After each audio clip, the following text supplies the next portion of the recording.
I'm going to take you all on a little journey to meet my beautiful friend, Lorna Hardwick. And I feel like anybody from South Africa just steals my heart for some reason. I don't know what it is. It must be the accent or just their beautiful soul in general. And I came across Lorna at the beginning of the year, and we were initially going to be working together, and then me, being the crazy me that I am, have broken away and done other things, but we have remained friends because she is just, I don't know, the first time that I met her, it was like, even on social media, via text, via email, I just knew she was going to be a soul sister for life. And yeah, it's really cool that we've managed to transition through working together, not working together, and then just keeping in touch via messages. And I'm looking forward to our next coffee catch up. But as for this little story I was taking you on, she was born in a little country on the southwest of Africa called Namibia. Is that right? Or is it? That is. Yes. Namibia. Perfect. And yeah, she's now living in Perth in Western Australia, which is where I met her. And she's always had a huge goal to just, I guess, live her best life and inspire others to do the same. So she'd originally, like many of us, started in the corporate world of doing what you think you need to do to earn money and get big. And she worked with banks and was a chief financial officer and got quite high in the ladder there and was, earning a good wage, but she didn't have the time freedom that, we're all kind of looking for, I guess.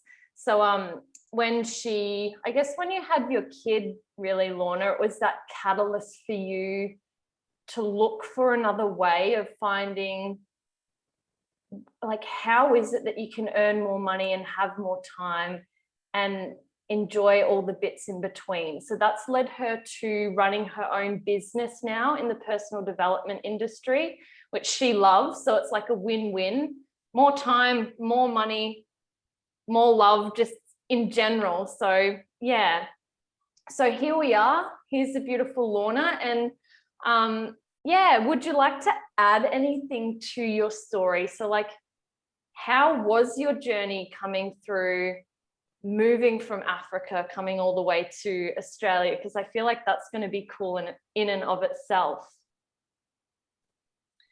Great. I love this. And yes. Hey, I just want to say that I love you. You are just so fabulous. And I am so grateful for you in my life. And 100% moved from a business or started as a business relationship, now ending up in a friendship. And I think there's a lot more for us to come in the future. So I'm excited about that. And I appreciate you. So thanks for having me on today. It's a pleasure. And listen, I don't know. Moving over from Africa, I was only 16 at the time. So for me, I was happy to leave, probably to say the least. I was excited about the opportunities that I was going to have in Australia. For me, looking back on my past there, I think it was a good time to go. And when we got here, I think I really realized just how good the timing was, to be honest. It wasn't easy. I guess anyone who's moved knows that. You yourself have just recently moved and you have to start again. And, at that age, it is difficult. You're trying to figure out who you are. You don't know where you slot in. You're now in a new country and new schools, different culture, different morals and values. That probably was the hardest for me, was the morals versus values, the way I was raised back in Africa and the way that, or the group that I slotted into, I should say. But yeah, you kind of find your feet, don't you? It was tough, but it was exciting. I love that for some reason you just telling that story then made me reminisce to moving when I was really young as well. And I don't think I handled it that well. And I thought, no, I've always been good with moving and I can move easily and adapt. And it does get easier when you become more aware of who you are, and you can see it as like an opportunity of like new things, and like, oh, I get to redefine or reinvent myself, and it kind of pushes you out of your comfort zone to meet people. But I imagine at the age of 16 it would have been like, what? And then plus like hormones and everything at that age, would be like, I don't know what is happening. How did we land here? So was that like your parents' decision for you guys to move? What happened there? Yeah, so it was. And, it took a long time. Things over in Africa, I'll always have such a soft spot in my, in my heart for Africa. But unfortunately, it's not somewhere we probably would have left if we could have stayed. But there was a lot of things going on back there, governments falling apart, and people getting kicked off their farms, and people being brutally murdered. And, you hear these things on the news, but you don't ever think that they're going to be, oh, you get emotional thinking about it. You don't think that those are the types of things that you're going to have to live with or go through in your particular life, because it's a movie, right? It's not real. But that was real for us. I mean, my parents lost friends. My grandfather lost dear friends, when the farms were being taken away. And I believe, from what I know, my dad had applied 3 times and had to do the paperwork 3 times for 6 of us to leave. I have 3 younger brothers, and it had gotten lost. It had gotten I don't know, thrown away or whatever it was. But I remember the day my dad told me, do you know what's really funny? Now, as I'm older, I'm looking back on it all going, gosh, isn't it funny how I've ended up where I've ended up in a business, with my history, my past, everything that I've been through, and to looking back on it now and going, yeah, it's just crazy. So let me verbalize what I just had go through my head then. I tend to do that a lot. I felt like I read it, but maybe for our listeners and viewers, I'll be like, these bitches are crazy. Like, what are they actually saying? So I remember I had a dream, and I had a dream that we'd moved to this place called Perth, and it was in Australia, and we'd moved, right? And I remember thinking to myself, what's Perth? Like, what is Perth? I don't even know what Perth is. You know about Sydney, you know about Melbourne, but what is Perth? And anyways, I think I was telling my dad the dream, and we were sitting on the grass in our backyard. He was on a chair, I was in a chair, typical like African hot day. And he turned around and he actually said to me, well, actually, we're moving to Perth in Australia in 3 months. I believe it was 3 months we had to leave the country. And I was like, what? So, funny how obviously my subconscious had heard something, or I'd seen a pamphlet, or maybe heard something on the news, but I dreamt about us moving to Australia. And so we had 3 months that was our visa, was 3 months to get out. And everything happened really quickly after that. But it is very interesting, because I was thinking when you were talking before, isn't it funny? Like, I mean, I got moved from school to school to school. Circumstances, there were reasons behind it all, but every decision that we make leaves an emotional memory, whether it's positive or negative. And I got moved around a lot. So moving again, although it was what I needed, is still really, I would always see it as a positive. But sometimes you can look at it and go, okay, I get where that came from, because you're still dealing with emotions. But I was thinking about the whole mindset when you were talking about moving when you were a kid. You can only do as much as what you at the time are capable of, number one, processing and handling. I mean, our brains are fed so many different pieces of information every second, and your brain can only really handle that much. And that's why I love personal development, because you could go back and do the same course multiple times and you're always going to get something different out of it, because every time you come back to it, you're a different person. So the point I was trying to make was, it's the mindset thing, right?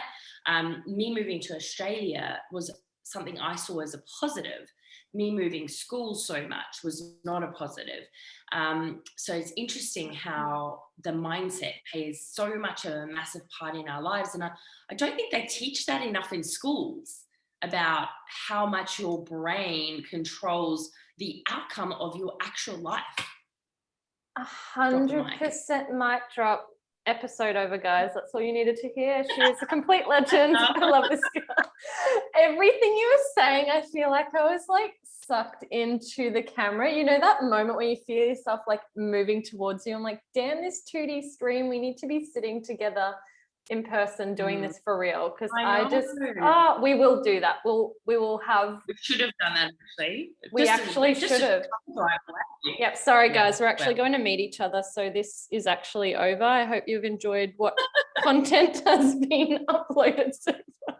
Oh God, I feel like I've screwed up this whole thing from the beginning. As soon as I try and go like structured and read off something, I feel like that's when I don't feel authentic. Like this to me feels completely authentic, and I love that. Like I know that is why we vibed from the beginning together. And what you were saying before about mindset and stuff, it was prompting me to think about Paisley and like your little love of your beautiful daughter. She is an absolute gorgeous little thing.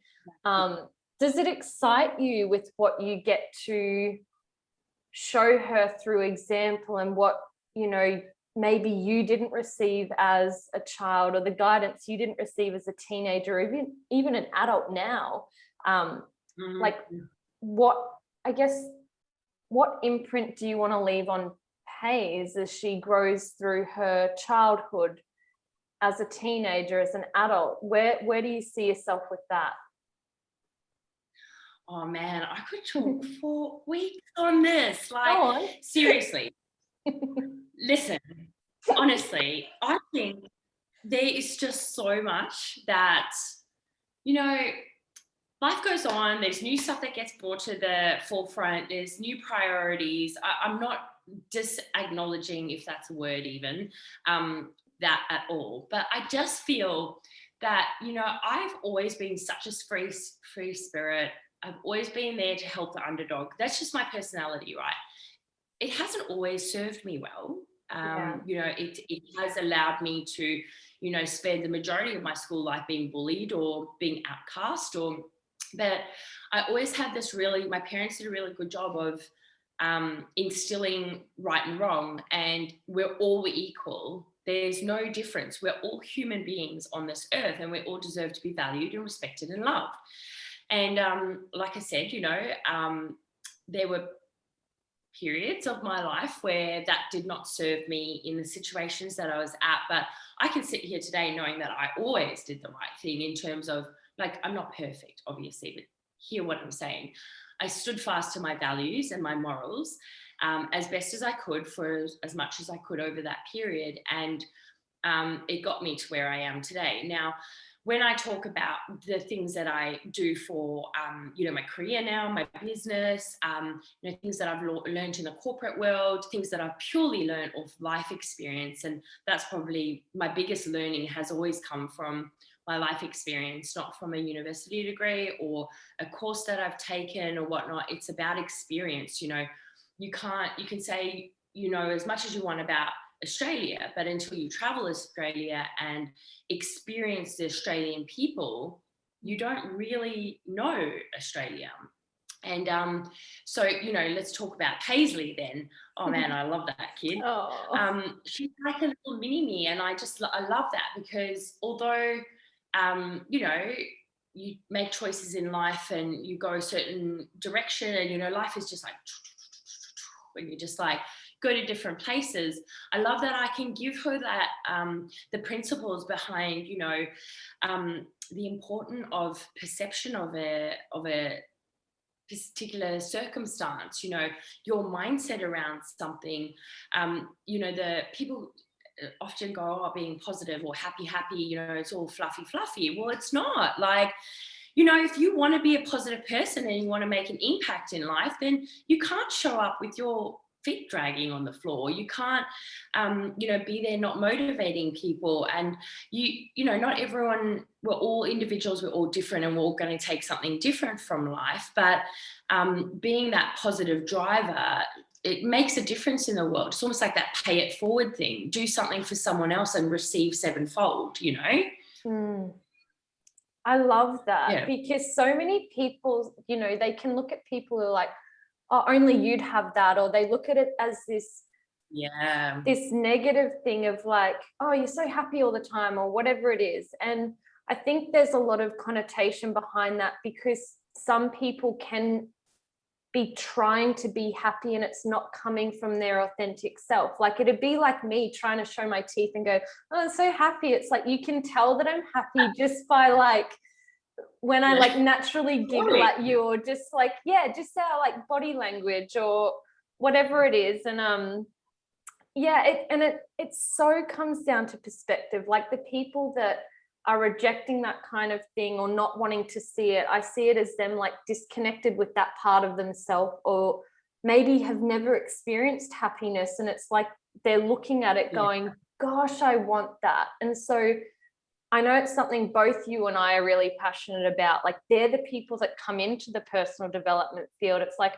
we've all got our shit, we want to understand it, and it's usually nothing new. It's all been tried and tribulated well before us, and all of these lessons are already there. It's our unique story of how we came across them, and maybe we got ourselves into that shitty situation, or maybe it was thrust upon us. But like, how we choose to respond to it is the message usually that's going to become our kind of superpower in a way. Like, how we like, I feel like that would be the kind of clients you draw in. Like, how I resonated with you, it was like, I like someone who has put the work in themselves, who models really good values, but it's because you've come from a place of really needing to look at yourself and go, I kind of need to call myself on maybe the lies that I've been telling myself. And I think maybe we even said that in a voice message or something. Does that? Yeah. Yep. I think I remember saying that, because you did bring that up to me one day, and I was like, hold on, just listen to that. Listen to what you're telling yourself. And we all do it though. Like, I came from a place where I lived a lie. Like, I lived so much hatred about myself. Like, I look back now and I look at pictures and I remember how I was feeling at the time, and I was thinking to myself, oh my gosh, you are so ugly and you are so fat. And I'm going, now I'm looking at it going, oh my gosh, I've never been that skinny in my life. Like, look how glowing I am. How do you get into that place that you allow yourself to be fed these lies? And it's not always our own doing. It is our surrounding, and it's what we hear, it's what we watch on TV, it's what we see on social media. And coming back to the social media thing, you make a really good point. A lot of what you see out there is the happy and the positive and the all this kind of things, but none of us are going to put our hand up. I know I'll put my hand up and say, we have bad days. I mean, I've been sick this week, and so you're not always going to be as pretty or as make-upped, or it's about being that authentic person and not always having the perfect stuff up there, having the beach photos and the no filters. I don't like filters. I feel like, why are we filtering ourselves? Like, why are we trying to be, because subconsciously you're telling yourself that you're not good enough. It's so interesting. Like, it is just so interesting. And a long time ago, these things go on. Like, these things have not been created recently. It's just more in your face. You have your TikToks and your Snapchats, and we all use those platforms. They're amazing, but they don't tell a full story of where you're at. And a lot of people can hide behind that, and that's really sad. Totally. I'd be thinking back to when you were in Africa and being at that age, or maybe it was even when you moved to Australia as well. I know we're still yet to uncover many stories between each other in a deeper, more personal way that's probably not appropriate for right now.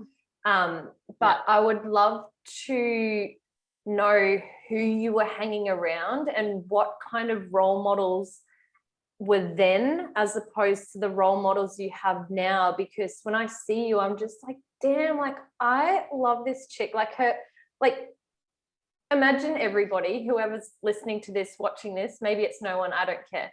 Imagine meeting someone. It's like, you know, being in the presence of someone who is just confident in themselves, who holds themselves well, who speaks well, and you want to be around them. It's like, I just want to be sitting in the table next to her. I don't even know who this chick is.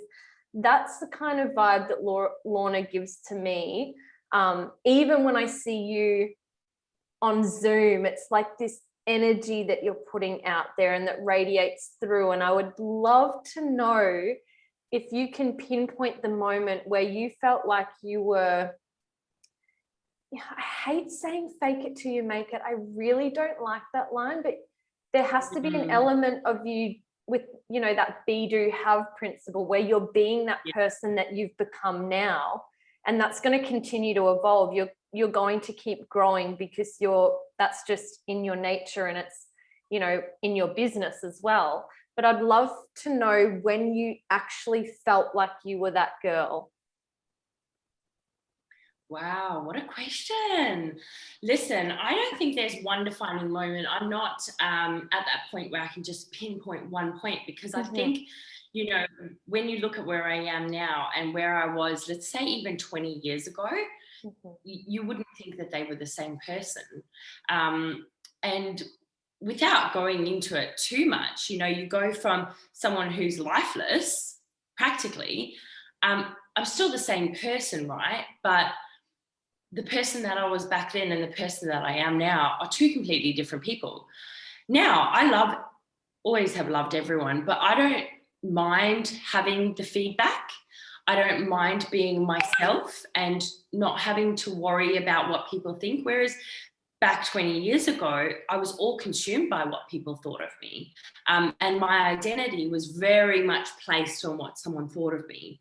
Whereas now I'm like, you know, I think as you get older as well, and you have more life experience, you kind of pose that question, well, who am I? Well, I probably asked that question just 4 years back, you know, when I went through a life-changing situation at the time. And I didn't know what the answer was, Lauren. I knew the qualities that I had, and I knew who I presented as, but I didn't really know who Lorna was, because I think about it now, and it troubles me sometimes thinking about how you can go through life like surviving. That's how I went through life until about 4 years ago. I literally was surviving. That is no life. Like, how did I get to that point? How did I allow myself to be in a situation where survival was the number one priority? Like, you must be joking, right? But listen, we all have our life and we all have our stories, and, you know, we all have different things that we've been through, and things were tough for me for a very, very long time. And looking back, yes, there's a lot of choices that I made at the time that contributed to those. But fundamentally, when I really have to put it down to something, I had no self-worth. I had no concept of what being loved was. I was chasing approval, and those are not things that are going to serve you well at all. And the good news is that we don't have to be like that. You've got to go through a bit of soul searching and allow yourself to feel the tears. I think I used to walk around boasting that I never cried.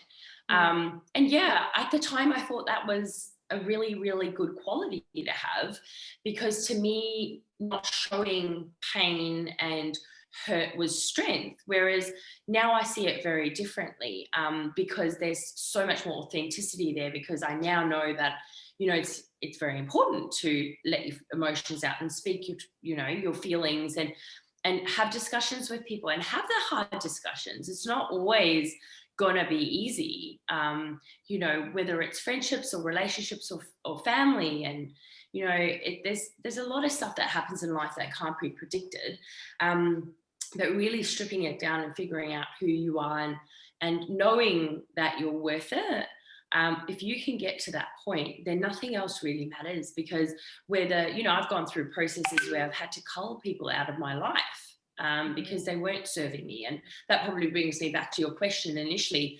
So, 20 years ago, Lorna wasn't hanging out with super successful people who were building her up and telling her that she had great prospects on the horizon. The type of people that I was hanging out with were feeding me a whole bunch of lies, about how terrible I was and how I would amount to nothing. And I was, only good for one thing or whatever, whatever it was that I had back then. Yeah. But at the time, that was the best I thought, number one, I deserved, and number two, that I thought it was true. Me now, now I hang out with people who are like-minded. Like, I love you. You're great. Your energy is great. You want to surround yourself with people who are above you. That's really important. If you think about it on a few different levels, you've got your personal, you've got your financial, you've got your family, you've got your relationships. Look at those ones and go, okay, so what is it that I really truly want? What do I deserve? What do I see in my future? And are these people serving me? So, if you're wanting to earn a 7-figure income, or let's say a 6-figure income for, most people is a really great starting goal for them, is who are you hanging around? Are you hanging around people who are earning a minimum wage, or are you hanging around people who are consistently earning a 6-figure income? Well, if you're hanging around people who are, and everyone's got their circumstances and there's nothing wrong with that, but if you're hanging around people who aren't at that level, then you're not going to be at that level, because people who are succeeding financially will speak into your life and assist you to be the person you need to be to have the outcome that you want to have. The same with relationships. If you want to have a super loving relationship full of respect and, healthy boundaries and freedom and not being controlled, you can't be surrounding yourself with people who are controlling, who check up on you every 5 minutes, who aren't displaying love. You need to be surrounding yourself with role models or mentors that are loving and strong and can give you tips and tricks on how to do that. So, it's hard. Sometimes you do need to remove yourselves from people in your life that aren't, who might be toxic for you at that point in life. And then when you're stronger, you can always come back. But who you surround yourself is a really big one. And what you're feeding your brain is a really big one as well. You're amazing. I appreciate your honesty and just the way that you speak. It's been something that I've always, admired in you. And I think even just when we send our little voice messages, you take the time to carefully curate your words. And it's I know that you haven't sat down and wrote it out. It's just what you've gone through allows you to speak eloquently about a topic or a situation. And that, for some, I just feel like I have a mic drop moment coming up here, because what came out of that for me was I think we've got a more similar background than we probably know. I honestly feel like we're soul sisters, and a lot of our story overlaps. But where I kind of felt that you might have been is when I look at you, I see you're this divine feminine goddess kind of energy, which we all have a feminine and a masculine. But when we're operating out of a space that's not our true essence, maybe there was the external approval of the masculine energy, you become that. And so it doesn't actually allow you to attract that beautiful balance that you have with your partner now, which is such a beautiful bond. But then the other point that I wanted to make was around when we're not so mature in our personal development, is we're looking for external sources to fill our internal space. Whereas when we start to mature, our role models and our mentors and the things that we read, they're external sources still, but it's like helping to define our internal space rather than to fill it, of like, oh, I just kind of want to like mix that around here, and I need a bit of Lorna for this, and I need a bit of my other friend for this, and I need a bit of my other teacher for this, instead of like, no, I need Lorna to fill this relationship goal for me, or I need somebody else to fill this for me. And it's like, that's what I would call as an energy vampire. I need those people out of my life. And I try not to be that person to anybody else, but like without trying to, you know, diss myself in the process of like, oh, I'm so sorry, because that gets annoying as well, right? Yeah. No, it's like trying to put, a size 8 foot in a size 6 pair of Jimmy Choo heels. That's not going to happen. You can do it, but it's not going to feel good. So, it's oh man, I wish I knew then what I know now, and I wish I was happy with myself the way I am now, because everyone has room to improve, and I think that's what's great about ourselves, is we're forever continually growing and developing. But you need to be your authentic self. There's only one you in this world, and you are doing the world a dissacrifice by not being yourself. Yeah. Everyone's different. Just be yourself. Like, people love you for yourself, but you got to love yourself too. It's really important. You really do. And I think I'm going to play the devil's advocate here, because I hear a lot of people say, I wish I knew that, or I wish I knew that back then. But I had a really great teacher in one of the jobs that I was doing say to me, like, because I was getting feedback on a case that I'd gone to, and I said, oh, if I had my time around, I'd do it this way. And he said, no, you wouldn't, because that way it was perfect. The way that you made the mistakes was perfect in that moment, because it wouldn't make you be the person that you are today. So as much as, to be awesome to learn those lessons earlier, or to whatever it is, it's like, I wonder if Lorna would turn out the Lorna you are right now in this moment if you'd have known those lessons back then. Who knows what fork in the road you would have gone down. Oh yeah, 100%. And you know what? I shouldn't have said that, because I really despise saying that.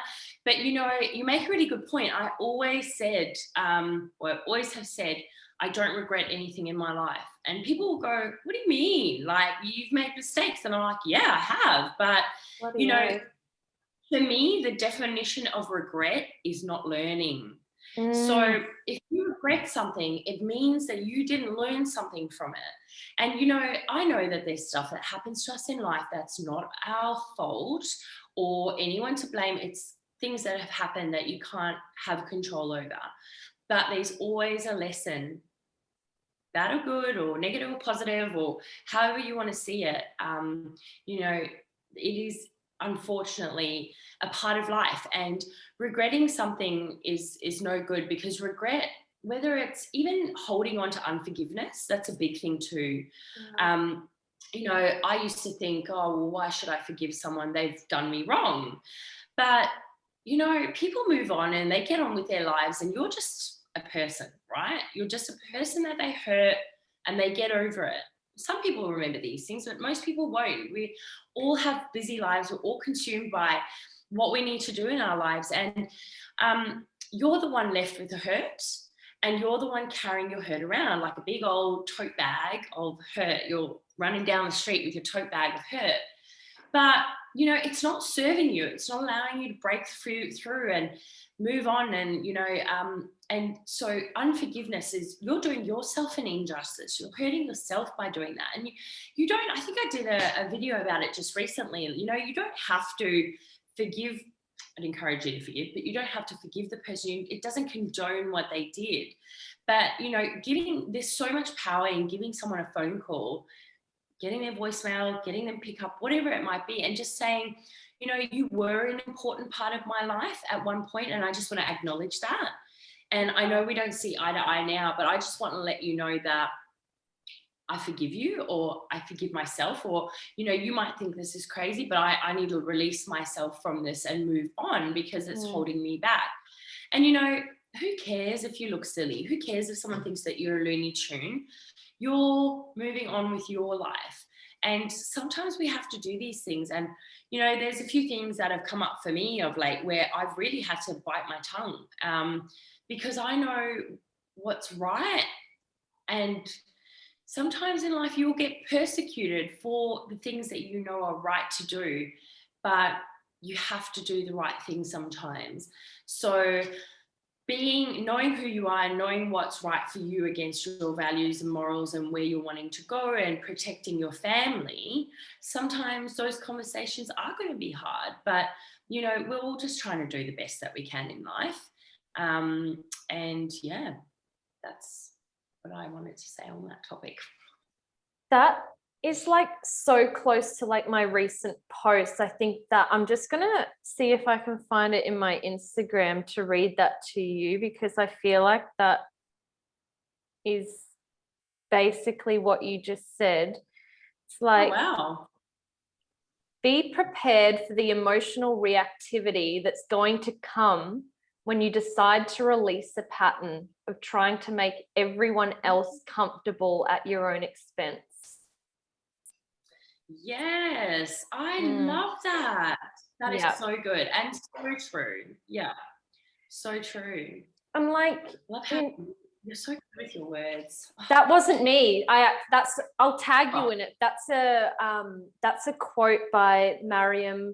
I don't want to butcher her name. I'm just going to tag you, and you know how like you try and make a name sound right, and it's like I'm probably butchering it more by trying to make it sound fancy. Yeah.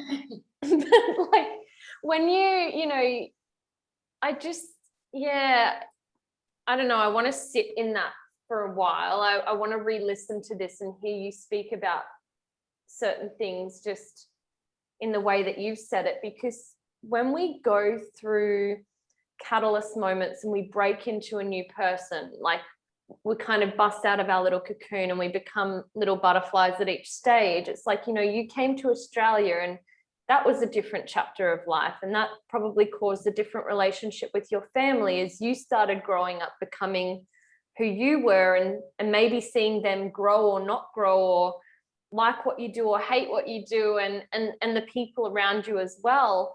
And something that my sister and I talk about a lot is we have this like moment that it was one particular year where we were always the girls, we were always the cousins that turned up. We were the liked ones. Like people like, oh, like you're our favorite nieces, yay.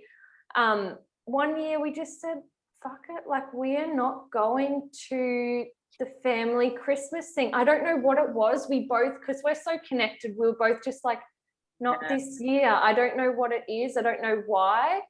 And people kind of, they get used to you being a certain way. And so when you break into your confident self, or you're trying to be that, and you don't have the support around you, it's very easy to snap back into familiarity and go, oh, I'll be the person that's accepted by this group that feels good sometimes, but I kind of want to be this successful person, or I want to hang out with these people, but as if I ever could. And of course you're going to get reinforced by your insecurities if you're not putting in the work yourself. And it's, for that, like, I guess the biggest thing that was coming up for me was like, when you were saying that, was like people see you as the you that they knew you as like before, and you're in such a, I know that you've transitioned and transformed like so much in life, and I, probably barely know who you are, girl. Like we've probably just scratched the surface really. And I imagine there's probably been patches of extreme loneliness and isolation where you just go like, holy shit, like how do I talk to people now? Like how do I have a relationship with these people who aren't interested in growing or aren't interested in personal development? I don't actually know what to say to them. And people often say, like a common thing is like, oh, if you don't have drama, you don't have conversation. It's like, wow, it's a whole new world when you realize that's not true, isn't it? Yeah, gosh, that's one of my biggest things. I really, really, really can't stand that kind of conversation. Look, this world is hard enough. If you don't have something positive to say, or you can't come up with something positive to say, leave a conversation. Like, there's so much hurt, whether it's direct or indirect or through the grapevine, or even just from a spiritual point of view, like, there's that old wives' tale about, oh, my ears are ringing, someone's talking about me. How true does that play out sometimes, where you're feeling uneasy, you're feeling awkward, you don't know what's going on, and then something bad happens or a bomb gets thrown on you, and you're like, I kind of felt like something was going to happen. It brings me, it's one thing just from being so hurt in life from that. I just can't understand why people have to go down that track. Why can't we empower each other? Why can't we lift each other up? Like, there's no need to be competing with each other. This world is big enough. There's enough money, there's enough beauty, there's enough fame, there's enough beautiful relationship, there's enough love to go around. We don't have to go around hating on everyone. Like, really, gosh, life would be so much easier. Sorry, rant over. But I think what comes up for me there is you can't blame people for not understanding when you change, because for them it's really foreign. It's a foreign thing. Like, who's this on? Naturally, when someone does something new, your head, unfortunately, these days we're conditioned to think it's fake. So it's that process of, prove that you've changed, instead of let me give you the benefit of a doubt. And I've always been someone who will trust someone until my trust is broken. And I've been called very naive for that over times.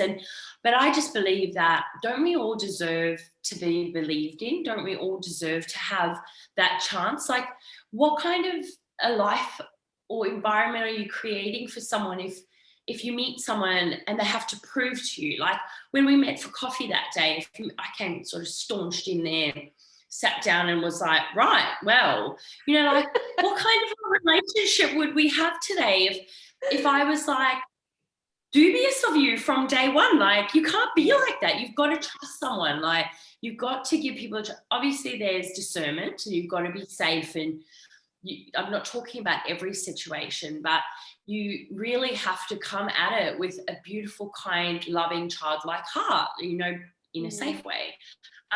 And people don't understand. It's like, entrepreneurs get that all the time. Yes. Families are like, what are you doing? Like, what are you actually doing?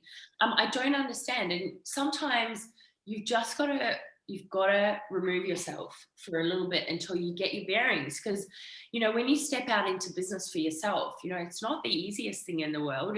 It's a whole new world. Like, you're doing it for a reason. You've got your why, but you still have to figure out the how and the day-to-day, and how to answer the questions that you get. And when you start a business, I can guarantee you're not going to be able to answer all those questions straight up. So, you've got to give people grace. And I guess another thing that comes up for me from that point of view is that foreignness. They don't understand. A lot of that comes from a place of hurt, especially in families or friendships or relationships. You can often see past experiences coming into new relationships or new situations where it's got nothing to do with the new person, but you're harboring that hurt. Or, a person changes in a family unit, and it's like, well, hold on, we've been hurt by you in the past with the choices that you've made. How do you expect us to just accept that you're this new person, even if it has been like 10 years or something, How do you expect us to just accept that you're a new person and it's not going to happen again, and we're not going to get hurt? Because when you put yourself into those new situations, sometimes you do feel like you're a faker. When you're hanging around new people that are super successful, you're going to have those feelings like, who am I to be sitting in the presence of these successful people? Well, you deserve to be there. And if you were invited into the fold, and I want to encourage people, when it is around that, just stay fast to your dreams, because if you've been invited into that situation where you're feeling like that, that's something that you need to work on, not that they need to work on. If you've actually been invited into a place where you're feeling that way, those people want you there. And if they didn't want you there, then just take it as a lesson anyway, that you're going to take the best out of that situation you can. But I think a lot of the time it's us that put the brakes on ourselves. It's not others that put the brakes on us, because I tell you now, if you make a decision to be successful, you hold that and take every day, you take a step to being successful, you're going to be successful. Yeah. You are going to achieve what you want to achieve. But the first step is making a decision. And then the second thing is being bold enough to stick by it. Inside tip right there. And girl, like totally nailed it on that level. But let's just have a joint pact here. Like if anyone has broken out of the 9-to-5 or wants to, that is when your deepest fears, your deepest insecurities are going to be brought up within yourself, whether someone's saying it to you or it's you going, holy shit, I can't do this. No, I'm not good enough. It's going to bring up all of your away values, things that aren't serving you, and stick through it. It is scary at times. It's the most amazing things at times. Like I think once you've done it and you've experienced it enough times to go, how could I actually do anything else? Like I don't think I want my values defined by a company. Like I want to define my values and live to that standard. And it was really interesting that you said benefit of the doubt, because those words came into my mind the other day, and I'm just so glad that you said it, because it was like lyrics in my ears of like benefit of the doubt. Who is benefiting from doubt? It's like such an interesting phrase. And it's like, things that we've heard when we've grown up, or just like common phrases. And I'm like no one benefits from doubt. Like that's probably my top away value. Like I might benefit from it in the sense that it drives me to move away from it. But isn't it just such a, I don't know where doubt sits in your like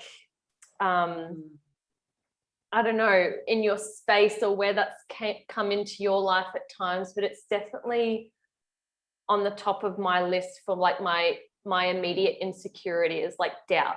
And yeah, I can go, oh, they don't believe in me, but it's like, I don't believe in myself. And that's usually what's coming up. Yeah, 100%. I mean, doubt, right? That is so linked to your self-worth. Linked to your self-worth. But isn't it interesting?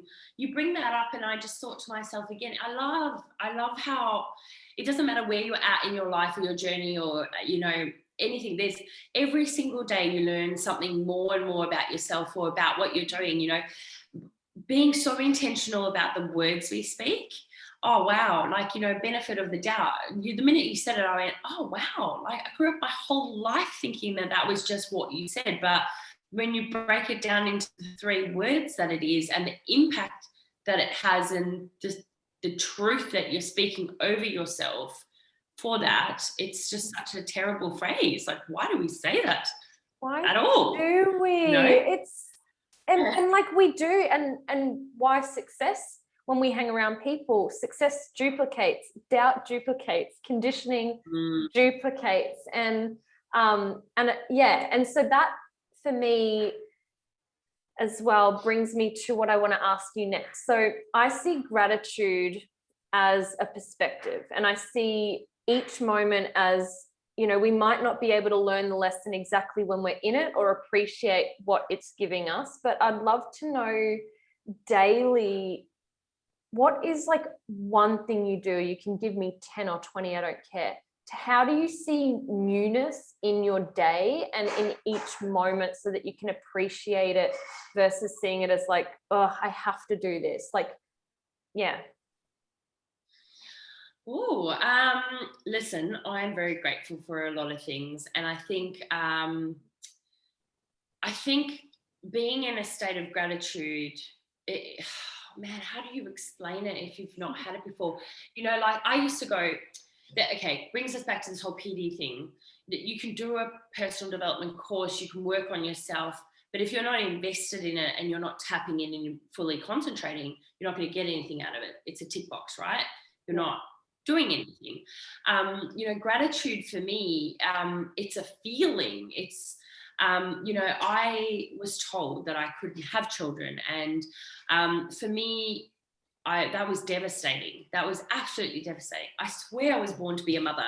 And I thought I was going to have this big family. And then the news came and I was very ill, and they told me I couldn't have kids after that. And when I had processed that and gone through that and realized I was going to be the best auntie in the world for any kids that came in my family. And then I had Paisley, and she was like my little miracle baby, there's lots of miracle babies in this world, but like, wow, that kid.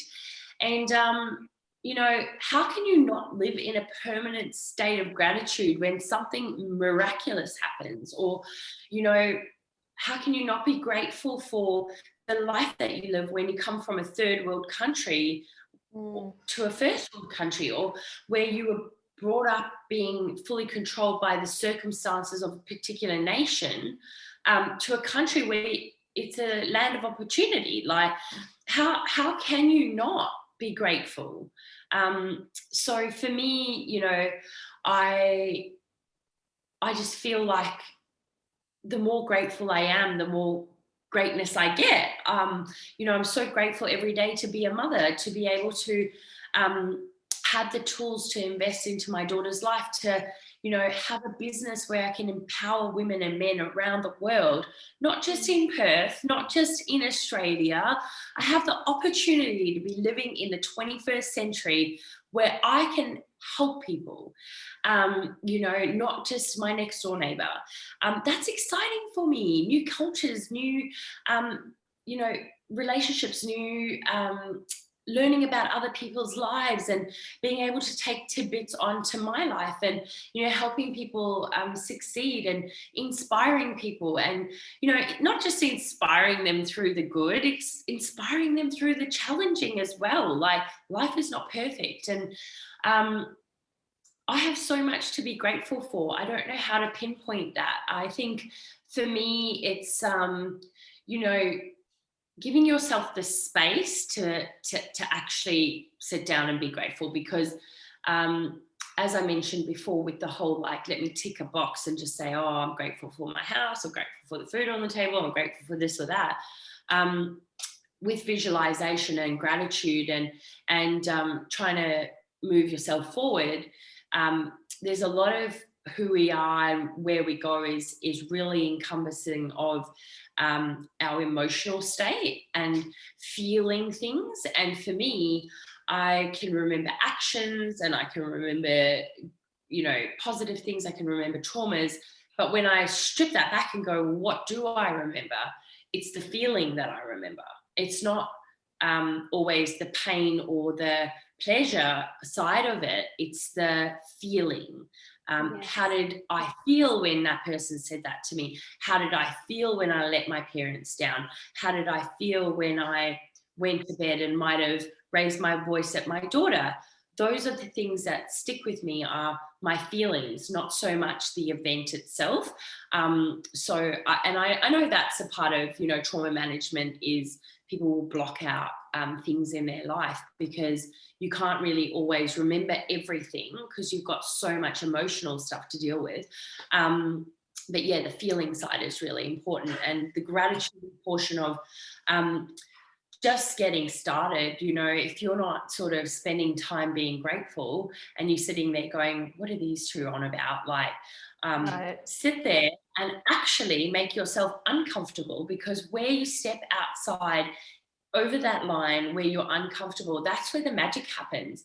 And sit there and look at what's around you. Okay, if you're literally going to sit around and go, I'm grateful for my plant on the wall, or I'm grateful for yes. my love thing, or I'm grateful for these earrings, or I'm grateful for my dogs that are outside. then do it, because the more that you start being grateful about the small things, the more you're going to realize, well, where did the pot plant come from? Where did the sign come from? Where did my dogs come from? What do they provide to my life that is benefiting me? And that will start to help you with your journey on being grateful. So that's probably, I hope that answers your question. That was really a big spiel. It's awesome. That's exactly what I love to say as well. It's both a perspective, but it's a practice. And it's what I teach in my yoga as well. You're not just grateful when you get a client. Yeah. Like you go to the shops and you treat those people with the awesome energy that you give me as well. And you lift people up, even when they're not on your team, even when you're not hiring them.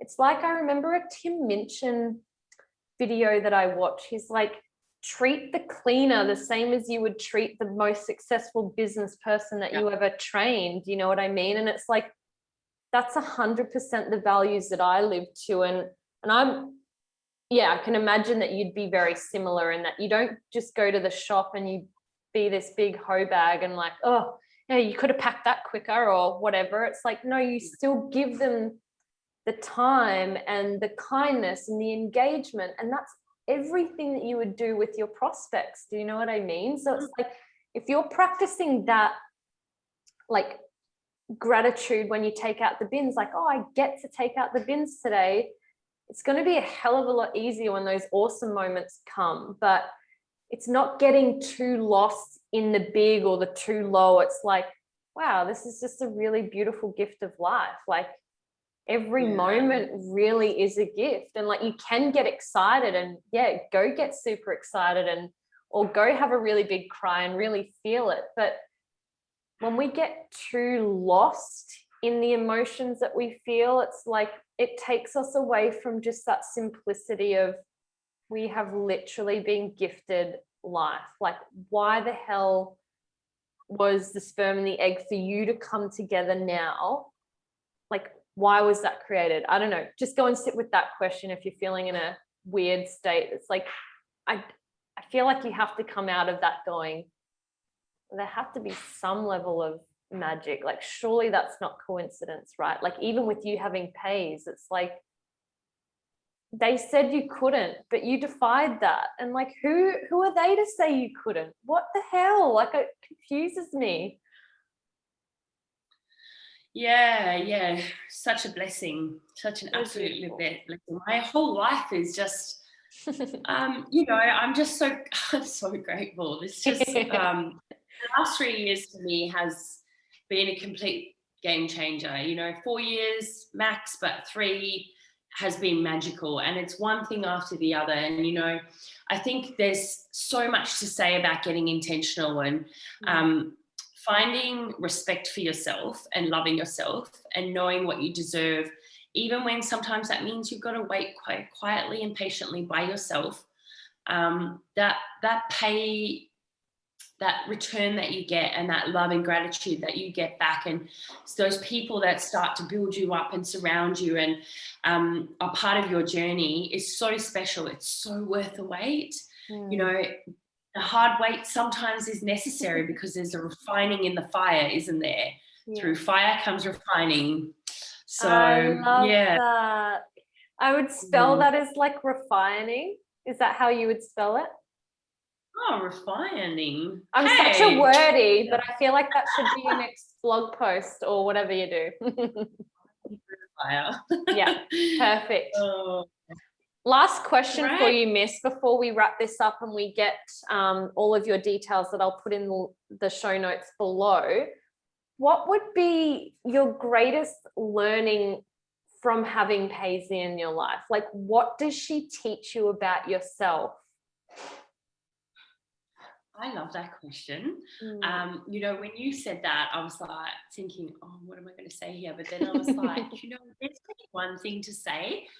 I just love how much of a child I can be, and how much love just pours out of me when that kid's around me, right? Like, I love working my business and socializing and traveling and providing this awesome life for her. But there's nothing better than spending time with your kid and just being a kid and just having this love flow out and this innocent love and, you know, pure, like there's just nothing bad about a child.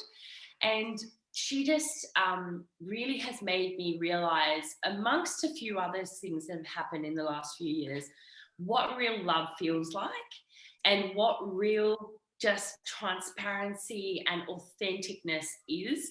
Because, you know, I am just myself around her. I'm just crazy and jumping around and dancing, and we sing songs and we play, you know, things, and she's this cheeky little attitude, and I just have to laugh because I see me in her. And so I think it's really just that love and that authenticity and being who you are. And if you can stay in that spot, like, you know, that's, they say that childlike innocence, and not let the world bring you down. Like, so much power in just being who you are, because you are so special and you were made the way that you are.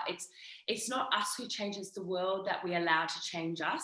And if we can stay in that really awesome space, there's no stopping you. And I want her to know that there is no limit. There is no sky's the limit. There's no infinite, like there's just, she can be whoever and whatever and however successful she wants, or not success, or whatever. What does success look like to you? I love that question. Yes, good one. There is no limits on what you can be. And that's what she makes me realize is, she made me realize what's really important in life. Not what I spent a lot of years thinking was important. She's made me actually realize what's really legitimately important. And I'm so grateful that I have the time. I've chosen to position myself in a place that allows me the time to be in her presence and raise her, and not confined to other expectations that naturally occur in life. So yeah, so blessed and so grateful.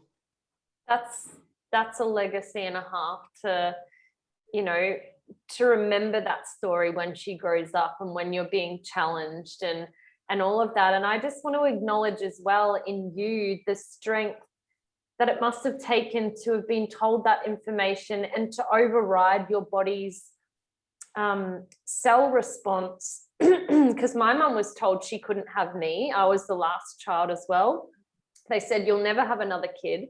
You'll never be able to have them at home. She did all of that. And so I see my gift into life as like, I was fought for in this world. And if, you know, Paisley grows up with that story of like, you were goddamn fought for to come here. Like, you were by no means an accident. This was intentional, like you were saying. It's like, you have felt that in every cell of your body, like, I am going to have this kid. I'm going to make this happen. And that is a miracle. Like, people think miracles don't exist or it's some woo-woo thing. It's like, miracles happen in every moment. And I think even when we met, it was like that, a miracle happening, because it's like when two people connect or whatever, two things happen and something's formed from it. It's like, that is a beautiful gift in life. And I'm so grateful to have met you. I'm so grateful that, thank you for coming on the podcast for one, and agreeing to do this with me, because I feel like I want to do so many more episodes with you, girl. I just, it's just so much fun to chat to you. So for our listeners and viewers, where can they find you to get in touch, to either reach out to be a part of your business, or just, you know, to see the content that you're putting out there? Oh, thanks. And listen, I just want to say you're amazing, and I appreciate you having me on. And yeah, lots more to come. And you're just such an amazing, successful woman. I just, I'm very grateful to be doing life with you. In terms of people, listen, I would love to speak to anyone, whether it's on a business perspective or a personal level or whatever.